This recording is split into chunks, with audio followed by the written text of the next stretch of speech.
Okay, so Hananya Naftali, welcome to Norway. It's good to be here. I love it. That's great. Is it how many times have you been in Norway? Is it your first time? Wow, I wish, but every time feels like it's the first time. It's my I think my sixth time. I keep coming back. I keep coming back to Norway, and because there's a lot to do here in terms of fighting BDS, anti-Semitism, educating people about what's going on. Even though it's this your country is so expensive. I mean, the other day we had to take the train from uh, Oslo Airport to Drammen, and I was shocked. It was like 200 shekels, and I'm like, does it come with massage or what? Apparently, no, it didn't. But I Yeah, love being here. yeah. But do you travel a lot? Because I want to introduce you first that you work with social media for President Netanyahu and his team. And what do you do exactly? Do you like manage his social media? Do you help him or do you advise or what is your role in doing that? So I I started working for the prime minister in 2018 to run his social media. Not alone. We are a team, but that's basically what we do. We help distribute the content out to the public in Israel, and so we run his social media. So usually, when you would see a tweet going out or a video, that's probably one of us posting that. And it's just an incredible job. You are able to see the work of the Prime Minister Netanyahu behind the scenes, how he gets things done, and he knows what to say. He knows what to do. He just needs people to help him get it out. And yeah, so I just that's what I've been doing for the past few years to work for him, help to distribute the truth in a way. And yeah. Do you help him with the content itself of what he is saying, or is it mostly like the technical and media aspects of getting it out, or is it always also that your team is helping with how to formulate, how to what kind of words should we use to hit the audience and those kinds of decisions as well? So yeah, both. We help both with the technicalities, but also with the stories and strategy. And yeah, if let's say I have an idea that I think it's brilliant, so I would share it. And if if he likes it, so he will do it. And if there are interesting people that I think, or maybe there's an event I think that he should attend, so I would suggest it. I think it's just incredible. I shared with them, there was a funny story that after we won the primaries election, so he wanted me to help write a speech for him. Now, by helping write the speech, it means that you sit down with your laptop open, and he tells you what he wants to say. So you just help write it. And it's funny because he's like such a professional when it comes to Hebrew and how to write the speech. So I remember I was sitting writing the like what he tells me, and he is like behind me watching what I'm writing, and he was like, no, you should put the comma here, the dot here, put the space. So I was joking with him. I said, well, Prime Minister, one day I'll learn Hebrew.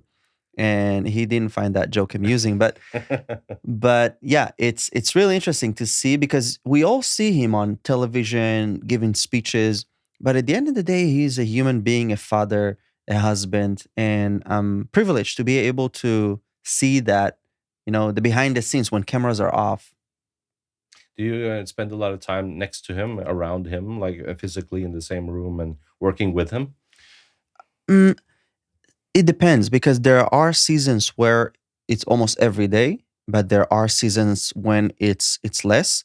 So it's a really interesting job because it's not a 9 to 5 job. It's based on getting things done, and it's a lot of responsibility because yeah, you really have to be responsible. And if there are things that needed to get done, so you have to get it done asap.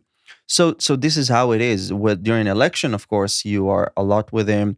During this war, it was very different because I myself got deployed into the army. Oh, really? Yeah. As a medic, I know you're a medic, or have been a medic for IDF. Yeah, Mm. so I served in the armored corps in the tanks, and then I acquired another profession in the army. I went to medical school in the army, so I turned out a combat medic on top of being in the tanks. So yeah, I was also deployed And so during the war, I was less with him, but I think that we reached that we all agreed that it's so important to go out, to travel, and to tell the truth about Israel. This is what we are doing right now, having this conversation. So I think it's really important because not many Israelis know English well, and I'm really blessed that I sometimes you either have it in you or you don't, but perhaps having an American wife helps, Yeah. you know. An Uh, argument here, an argument there, and what do you know? You know English. Mhm.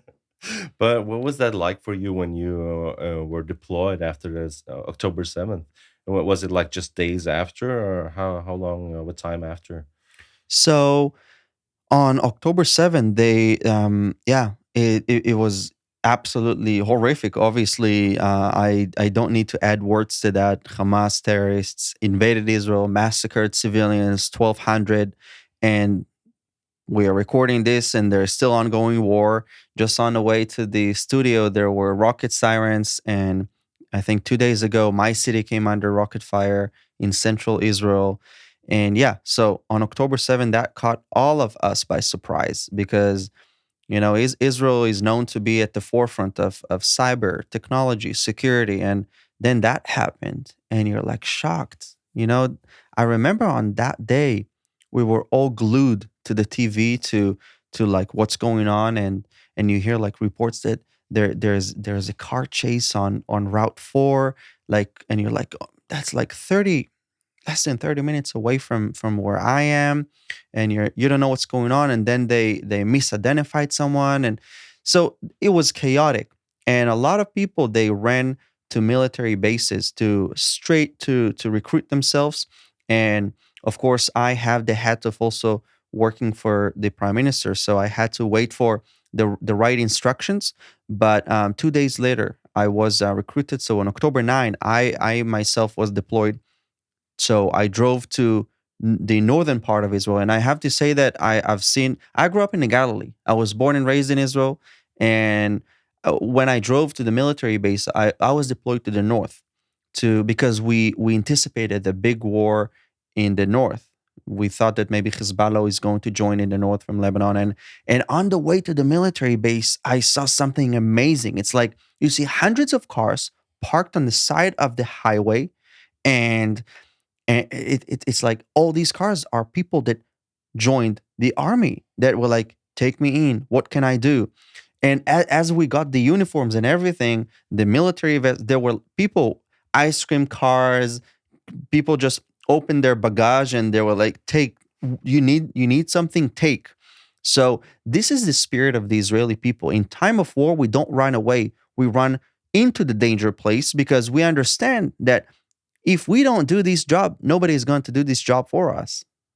Yeah, I've heard that Israel is the only place where people in times of war are actually flying into and traveling towards instead of moving out of. What do you think that is? What is that spirit of the Israeli spirit? What is that?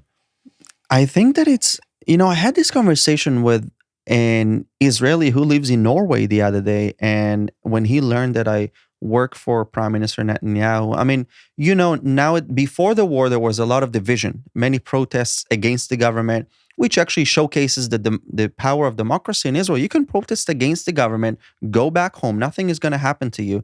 And so he told me, we're on the opposite sides because I did not vote for him. I voted left.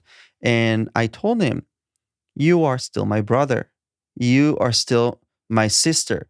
Um, and I find the need to remind people that I don't care if you voted right or if you voted left. You are my brother. You are my sister. In time of need, we save each other. We were both Jewish enough to be sent into the gas chambers, according to the Nazis. So why do we spend time, waste time, hating each other and arguing? And I think he was touched by that because even today, unfortunately, months after into the war, we see protests. We see people that are so divided. And I want to remind ourselves that it is when we're divided that our enemies subjugated our people, destroyed the second temple, exiled us. We cannot allow ourselves. So I think that's the power of the Israeli people, that we understand that we're on the same boat. We got to find a way to work together. And I think when you come to Israel, you really see that. Um, my wife the other day, she said a funny story that, you know, Israelis are crazy drivers. Let's put it that way. And I ride a motorcycle in Israel, so I'm extra careful. But uh, an Israeli, there's this joke that says an Israeli will drive you into a ditch off road, but then it he will stop the car to help you out of the ditch. So we help each other, even though we can be difficult sometimes. And also, when you were a medic, did you um, meet a lot of injured people? Did you have to help a lot of people medically when you were deployed? So throughout my military service, I've seen a lot of difficult imagery, things that I wish my eyes would not see. And in this war specifically, there were stuff that I wish I did not see. But in yeah, it was different because when I was at first deployed to the Gaza war, to the northern border, then went down to the Gaza Strip, and then at the same time, I was needed with this digital warfare that is ongoing. So that's where I found myself. Then at some point there was another emergency situation, so I went again into the reserve duty because there were a lot of interesting things going on. Still interesting things going on, if I can put it this way. But it's difficult. It's difficult to be an Israeli, and in Europe, I find it more difficult to be a Jew. I traveled to the Netherlands just to have a conversation like we're having right now, and we needed to have police securing our events. Before that, they gave me a device. They said, if you're in an emergency situation, press that button. We're going to rescue you. And friends of mine in Europe, like yourself, said, please don't wear a necklace. Please don't wear a kippah because people can abuse you. We are the only people that are advised to hide who we are. Think about it. That's insane.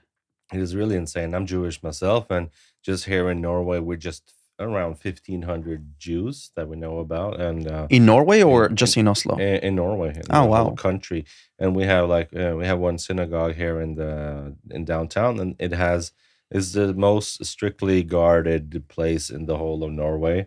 Like it has 24/7 police with automatic weapons all the time. How many?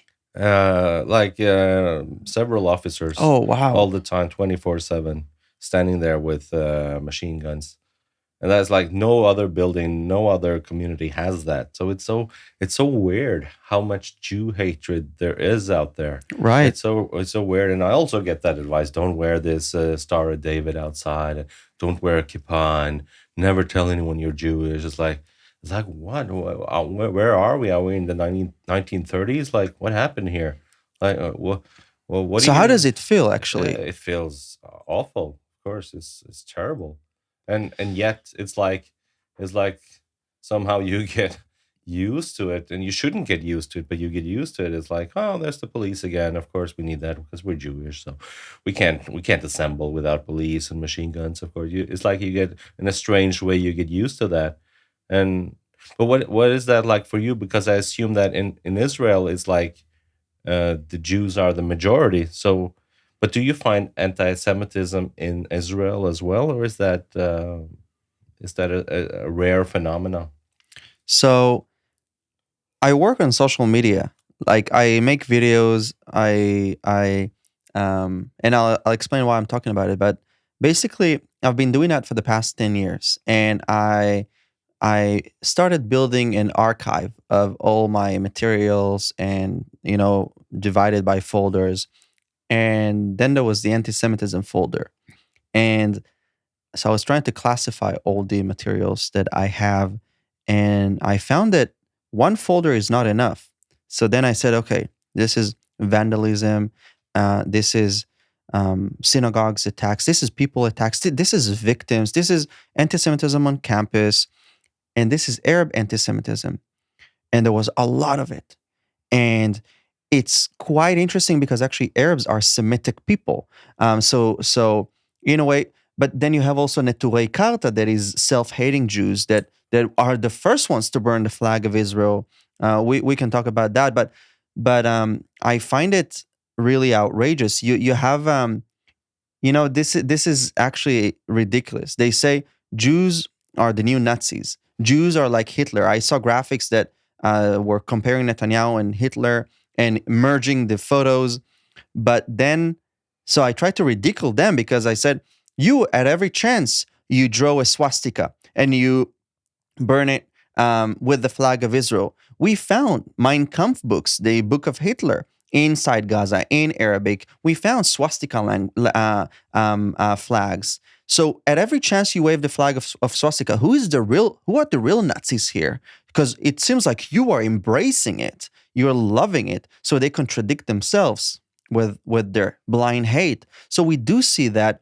But at the same time, Israel, I think, is the safest country for Jews because we defend ourselves and by ourselves. Israel, in a way, is the answer to the Holocaust because if we were defenseless sheep sent to the slaughterhouse, now we are not weak.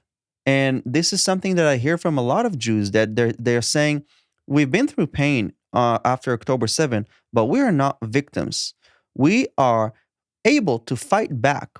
And the only heartbreaking thing is to see that the world does not see our pain. And especially democratic countries like Norway. I mean, Israel is the only democracy in the Middle East, and yet you choose to side with a tyranny. Like their best friends is the Islamic regime in Iran. So stop being hypocrites. Stop trying to satisfy people and to try to make everybody happy. You cannot make everybody happy. So yeah, the European politics is it's like one of the main pillars is political correctness, and I think that Gen Z people our age are sick and tired of political correctness. They're saying, "Tell me the truth. I don't care if it's ugly or beautiful. Tell me the truth. Stop lying to me." That's why people turn to podcasts, social media, because they want to hear people speaking and they want to see emotions. If you're angry, show me that you're angry. If you're happy, show me that you're happy. Stop being indifferent and sugarcoating things. Even if it's ugly, tell me what it is. I'll make up my own opinion. Yeah, I totally agree, and I think that we need more truth now than ever. And I think that that is, yeah, I agree with you that that is why podcasts have revolutionized the whole media landscape. And also, I just want to comment on that. It's like Norwegian government is such a shameful government right now, and I want the Israeli people to know that a lot of Norwegians don't agree with our government. Like we're so ashamed that they have been elected and how they are treating Israel. And our State Department advised our own king not to send condolences to Israel, which is like a lot of people were very upset with that. By And the way, sorry for interrupting, yeah, but they did send condolences to after the helicopter crash of the president of yeah, Iran. yeah, right. So The day so after. so you can send condolences, but you just don't want to in the case of the Jews. Yes, It's outrageous. yeah. And I looked into this. There are 31, if I'm not wrong, countries whose flag carries the the moon, the symbol of Islam. There are 21 countries that carry the cross. Norway, Scandinavian countries. Only one country carries the Star of David. Is one too much? Seems that way. I want to comment also on the thing that you mentioned about Arabic anti-Semitism, because I wonder, because a lot of people in Israel is a really mixed culture, a lot of different ethnicities, and you also have a large Arabic population. How is your impression, or how did they react to October 7th, and how is their Arabic or Muslim faith connecting with this whole thing? Do they distinctively distance themselves from Hamas and all of these terror atrocities, or what is the Israeli people's opinion of your Arabic population in your own country? So I would divide it into two groups, but actually after October 7, A poll that was conducted showed that a lot of Arab Israelis sympathized with Israel and felt more connected to Israel. And that is, I would say, a follow up to another poll that was conducted years ago that said that Arab Israelis would not trade their passport for anything else. They don't want to leave Israel. And guess what? Because they enjoy the benefits of being an Israeli. We don't have Class A, Class B citizens.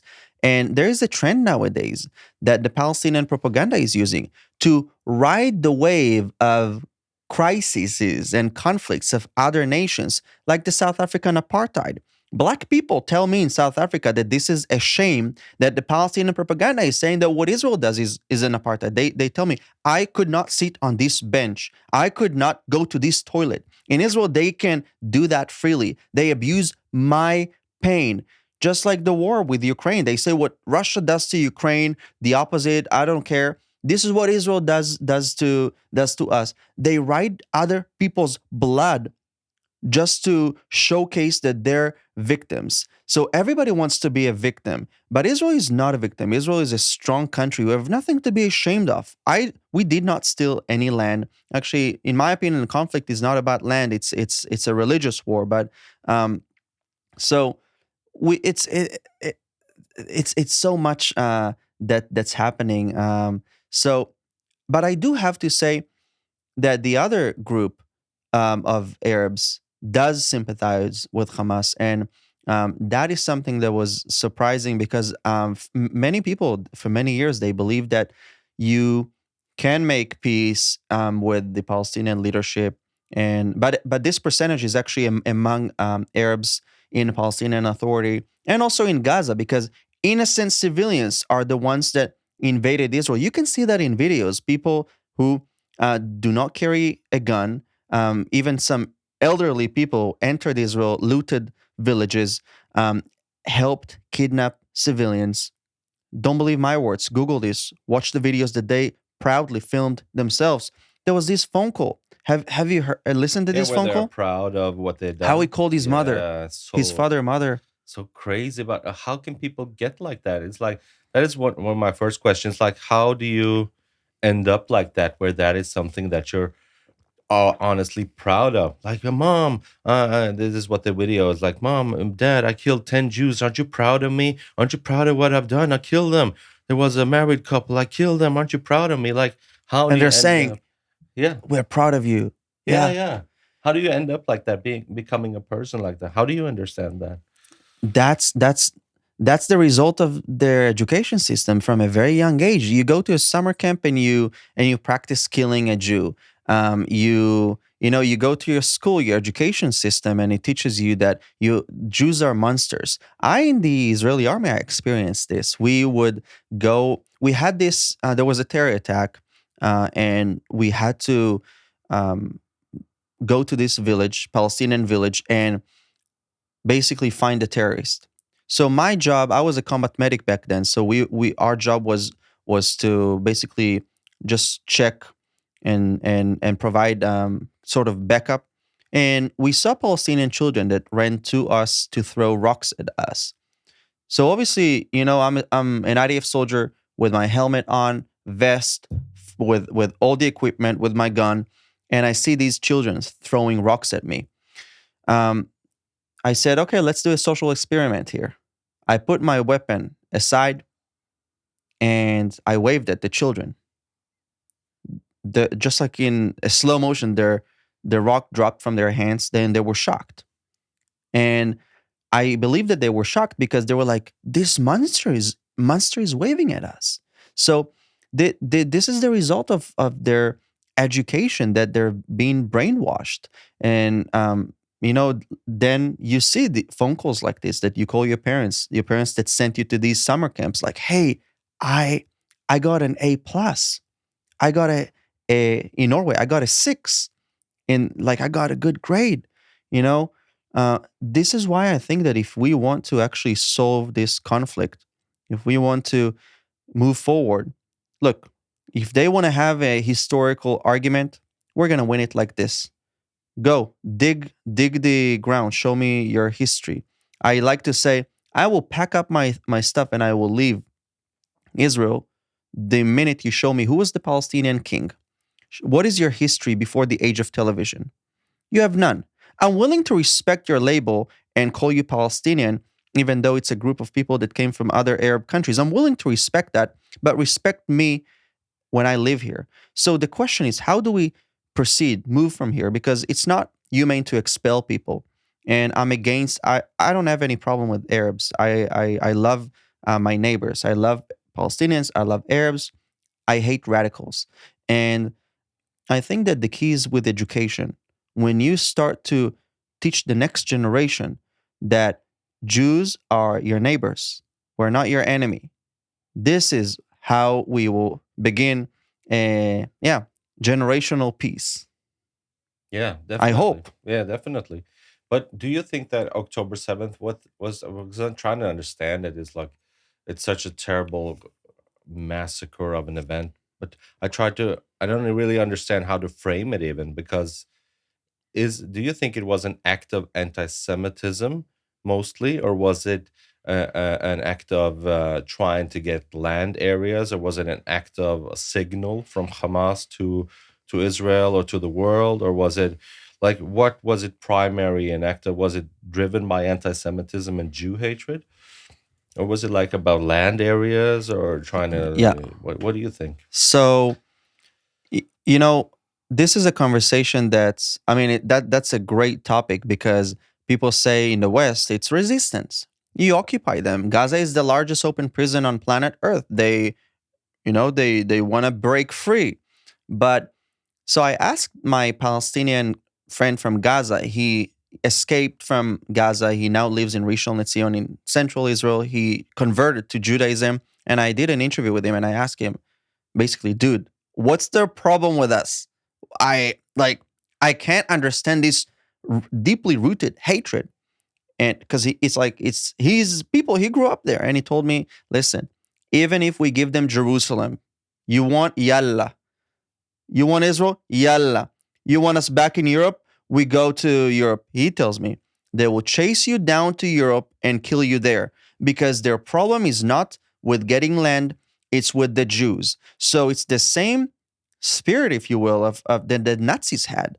The only difference is that the Nazis had the capability to exterminate the Jews. Hamas does not because there is the Israel Defense Forces. So this is something that's he says this is a religious war. It's not about land. It's not about territory. Because look, today they say Israel occupation. We occupy what? What was before the reestablishment of Israel? The British Mandate. The West Bank, Judea and Samaria, they say we occupied. What was before the Six-Day War? It was under Jordanian control. For the first time after the Oslo Accords, the Palestinians can govern themselves by themselves thanks to Israel. So if you look at it in the right perspective, if you want to support the Palestinian people, you should support Israel that provides jobs for them. We take care of them. I saw how they receive life-saving treatments in Israeli hospitals. So Israel is an island of sanity, and it's insane to support Palestinian terrorism like Hamas, that actually they dress as sheep, ride the wave of liberalism, but they kill gay people, they lynch them to death. They're not liberals. They're the opposite of that. Do you find or what do the people of Israel find? What's like the general perception of the ordinary, like, civilian people in Gaza? I know that's difficult to say, also because it's such an overlap. Because Yeah. some people actually contributed to October 7th that were like civilian. But do you find like the general civilian population, are they like Team Hamas, or don't they want to have Hamas there? Like, what is the do you have data on that, and what is like the general perception of the ordinary people there? Wow. I mean, I hope that most of them, or that there's a portion of them that hates Hamas. I don't think that there's data on that, but we did see videos on social media when Palestinians did rise and protested against Hamas. I don't know how big of a percentage it was that, but we do see videos that it was very brutally suppressed. They shot them.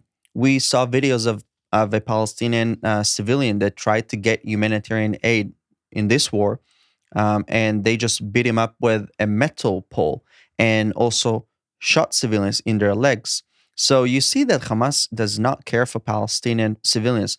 We also saw videos of Palestinian civilians that tell IDF soldiers, finish them, please, finish the job. So, but then then there's the other, the numbers that say that actually a majority of Palestinians support Hamas. That's why they want Mahmoud Abbas, the Palestinian president, out, because they think that he's too soft on Israel. So again, it's like we can't make peace with leaders that don't want us alive.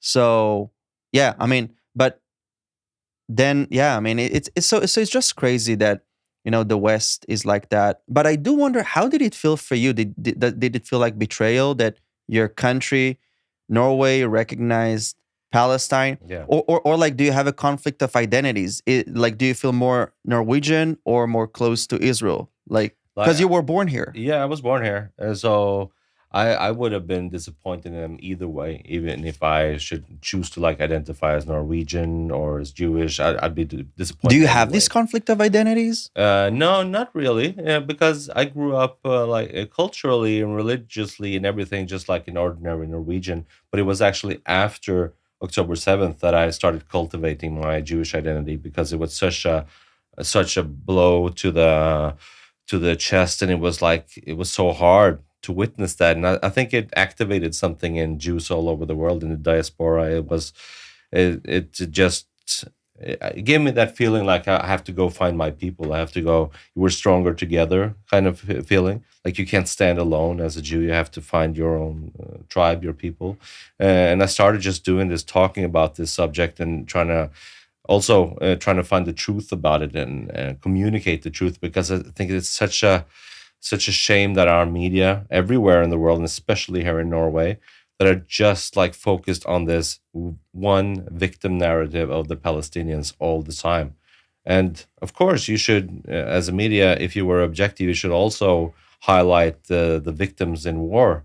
But that's different from choosing one side and trying to perpetuate an ideological stance that the media has, Mm, that we see everywhere. And just these last days, our government has, for one, like recognized the state of Palestine. Like, why would you do that right now? It's like that is the same as giving Hamas credits for October 7th. Like, why would yeah. we do that now? What about the timing? Have they considered how this might affect the chance of getting the hostages back? How this might affect the dynamics in the situation?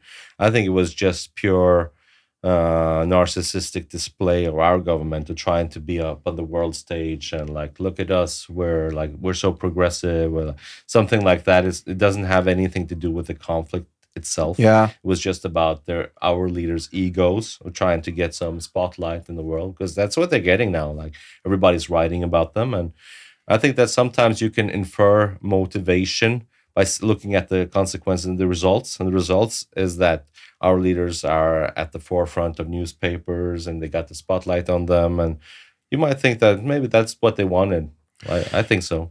Yeah. I mean, and for us, um, we're getting death threats. Yeah. We're under attack. But it's amazing to see. I spoke with this Holocaust survivor, Walter Bingham, and I asked him, we met at his place in Jerusalem, and I asked him, first of all, why are you so happy, joyous? And then secondly, what do you feel about the Holocaust? And he told me, look, throughout history, empire after empire tried to destroy the Jewish people, and still we stand at the graveyard of our persecutors. So, you know, it's like history shows that it's not a good business to come against the Jewish people. And I don't care if you're religious Jew or not, if you're Jewish or not, but when you attack us, you come against more than the Jewish people, because we have resilience, and I believe that you come against the God of Israel. But I have to tell you something crazy, because I look at your necklace, and um, I had mine. I got it from a Zaka volunteer. Zaka, it's the people that picked up bodies after the Nova Festival. So we have MDA that deal with the living and help MADA that help save lives, Magen David Adom, and we have Zaka that they deal with the dead, and all of them are volunteers. And he gave me this necklace, and he said, "I want you to have it because I want you to remember my story." And he told me when we went there to the Nova Festival site, and I think 300 young people were butchered there, and they just came to dance.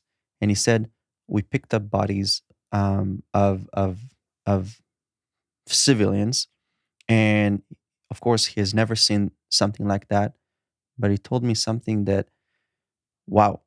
He said, "We picked these bodies of our brothers and sisters who died because they came to dance and they happened to be Jews." And by the way, I'll say it after that, but they massacred them.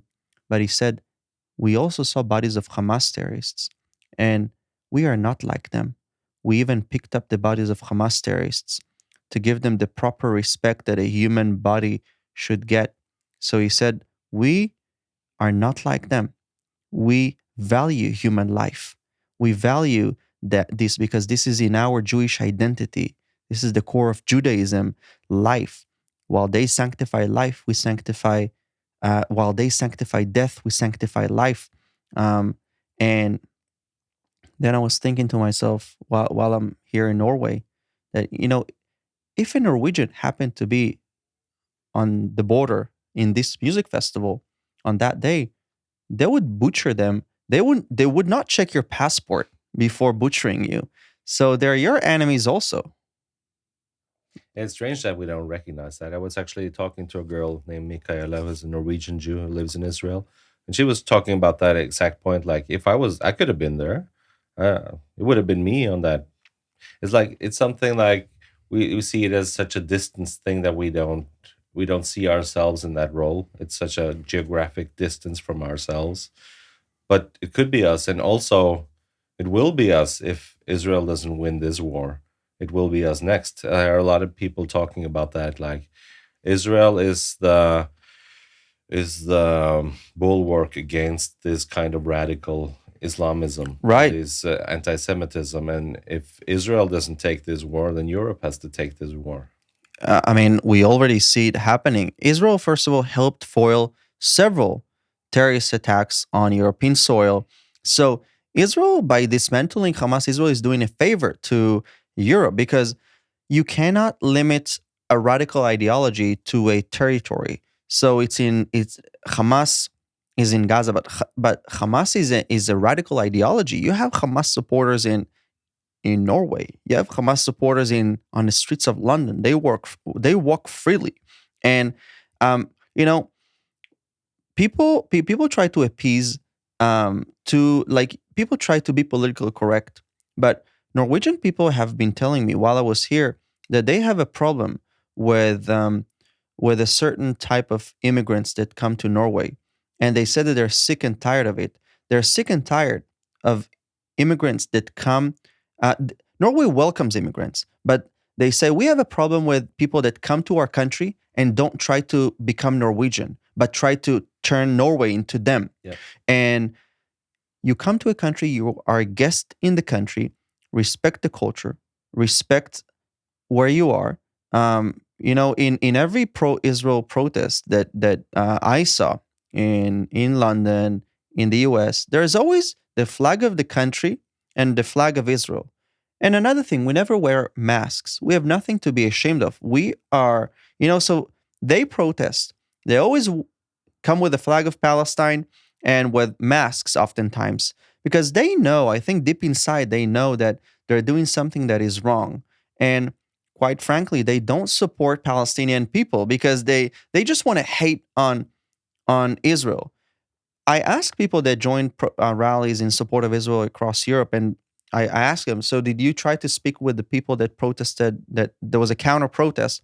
And one of them told me, yeah, I tried, but they don't want to talk. They spat at me. And he was a Norwegian national, by the way. Um, so when I defend Israel on social media, I don't do that because I hate Palestinians. I do that because I love Israel. When they protest against Israel and do social media activism against Israel, they do that because they hate Israel, not because they love Palestinians. Because if you ask, like you ask them, so okay, you love Palestine, where's the river? Where's the sea? They don't know what they're talking about. So, actually free Palestine means to kill the Jews, because free from what? From Jews. That's what it is.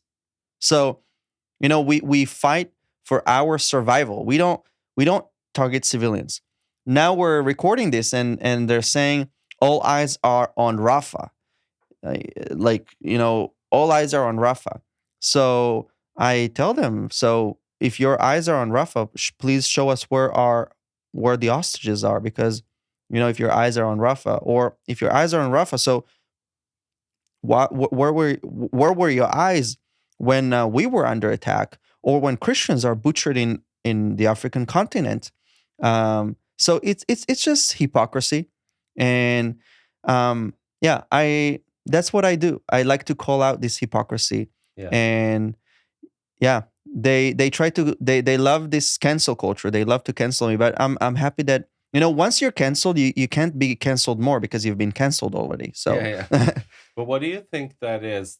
Because it's almost like Israel is in a war, but it's almost like a war with two layers. It's a war on the ground, but it's also a media war trying to get the truth across, which is such a high threshold. I experience with they're not willing to hear the truth. They want to push their ideology. So why do you think that we see that across the Western media and here in Norway and different places, that they don't want to hear the Israeli story? Is that anti-Semitism in itself?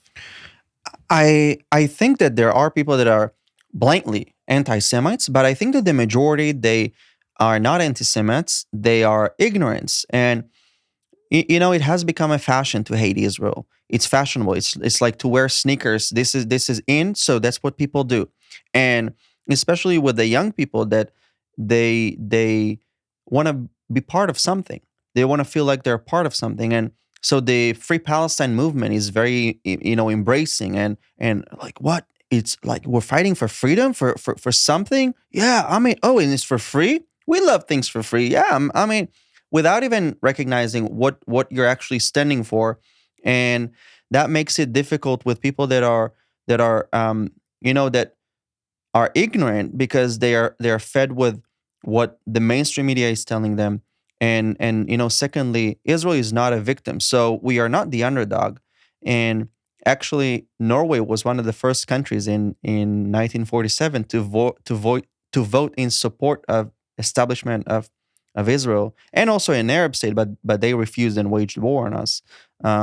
So when I fight on social media, and I do feel like it's a war zone, because I fought Hamas in Gaza, and just like I fought Hamas terrorists in Gaza, I fight radicalism on social media, and yeah, it's people work 24-hour around the clock to fight against Israel. This is how I started my social media life. That I used to be very shy. I did not like attention, but after I came out of Gaza in 2014, I saw the level of hate, and I said, this is lies. I have to do something about it. So yeah, I would just record videos at home in my room with a camcorder that my parents got me from my, I think, 18th birthday, and I would just share my heart. And I think that it was so successful because people wanted to hear what is on your heart, rather than you know trying to sugarcoat things. And yeah, so there's a war on social media, and it's hard because so I have altogether over 3 million followers. Bella Hadid, with one post of hers spreading fake news and hatred, reaches a lot more people, and that's why we have to stand together. I don't care what kind of a Jew are you. I don't care if you're liberal, conservative, let's be together. This is what I tell the diaspora Jews. I mean, because we have had arguments between Israeli Jews, diaspora Jews, but this time is not for arguments. This time is for unity. And like I said to the Israelis, you're my brother, you're my sister. I don't care what is your view, because Israel is our Jewish homeland. And that's how I feel too. That's why I'm fighting for Israel from here. Is this why you started the podcast? I started a podcast like around a year ago because I'm so interested in everything. I want to talk to everybody about everything, like Joe Rogan kind of style. But right after the 7th of October, I've been focusing like almost exclusively on this because I just can't let it go. I have to talk about it. I have to fight for Israel. I have to try to balance out, especially the media narrative in Norway. So I said that to my followers, like, the reason that I'm talking about this is because I have to fight that fight here in Norway, and also internationally, because I do a lot of English episodes too, because I feel like somebody has to balance that media narrative and get the truth out there. So I'm trying to spread the truth. That's like the main goal of my podcast, getting some truth out there. And it's a rare ingredient. yeah, yeah, it is. And I think that people enjoy that. And it's important. That's why I find so much meaning in this. It's not like I wake up in the morning and feel like, oh, I don't have any meaning in my life. I wonder why I'm doing this. It's like never that feeling. It's like, obviously this has meaning because it's so important. And my it's a family story too, because my great grandmother was deported to Auschwitz and killed there for being a Jew from here in Norway by our own police. Not even the Nazis, our own Norwegian police did that. So sent her on a ship and deported her to Auschwitz, so she was killed there. So it also reaches home to me because it feels like that has always felt like it was such a long time ago, black and white photos. But then this happens, and I see the Norwegian reaction. I see the reactions from the government. How much like latent anti-Semitism is just lying there beneath the surface of our society. And I see how that can just blossom up again, like so fast.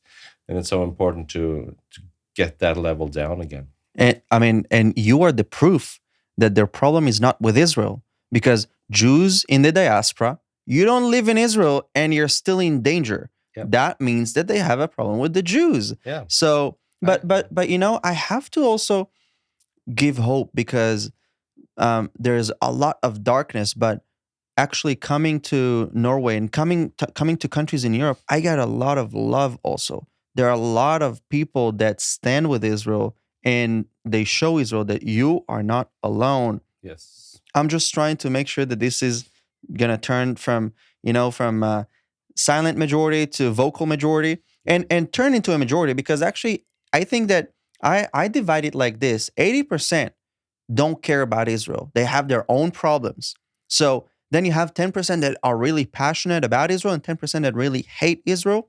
So I'm trying to reach the people that just don't care or are not informed, because I find it very hard to convince people that that already hate Israel, because there was this interesting movie that showed that you see on social media more of what you want or more of what you already believe in. So whatever you see, you will just make it your own, into your own opinion. So I'm always happy when I get this reality check. I get a death threat. I'm tapping myself in the shoulder, because I'm saying you're reaching people that need the truth. You're not speaking to the choir.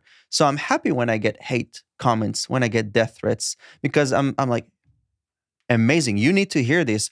But at the same time, with people that don't care and don't know, but I do see that people start to care, and people, when you have a conversation with them, because I had a conversation with people here that they were saying like, hey, I actually I didn't know this. I didn't know that Israel did not target civilians, because now they said we killed 35 civilians in Rafah. So this is half the truth. You need to say the other half. This is truth. Civilians. It's tragic that civilians are caught in the middle of this. Nobody wants that. I was in the Gaza Strip. I would much rather be at home with my family They said on social media, I saw many posts. Palestinian children don't have showers because Israel bombed their homes. We have Israeli families that don't have children to shower because they were butchered. But again, it's like, why are we having this argument of who is more of a victim? I try to tell the truth and to fight for peace because uh, we've had enough of wars. We've had enough of conflict and bloodshed. And I, yeah, I think that people are, yeah, I hope that people will realize that if you want to have peace, you have to uproot radicalism. For both Jews and Muslims, Palestinians, radicalism is the problem, and yeah, it must be stopped. Also, we need to have that in the last part of the story. We're starting to talk about you had this friend who were in that part of the ones who were going to get the dead out the The which Nova was Festival, the yeah. Nova Festival. I think there was a last part of that that we didn't get into. I think you started on it, and it told you something when he gave it to you. Yeah, he said he gave me the necklace, and he said, please keep it with you Yeah. so that you don't forget this story that I told you, because I was there picking up Jewish bodies, but also bodies of Hamas terrorists, because we value human life, and this is the Jewish spirit.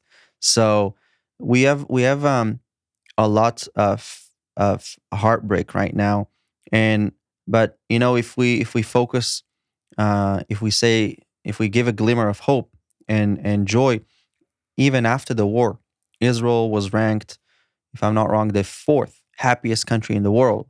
And I tell this to Israelis, and actually I speak with many victims that they're saying this.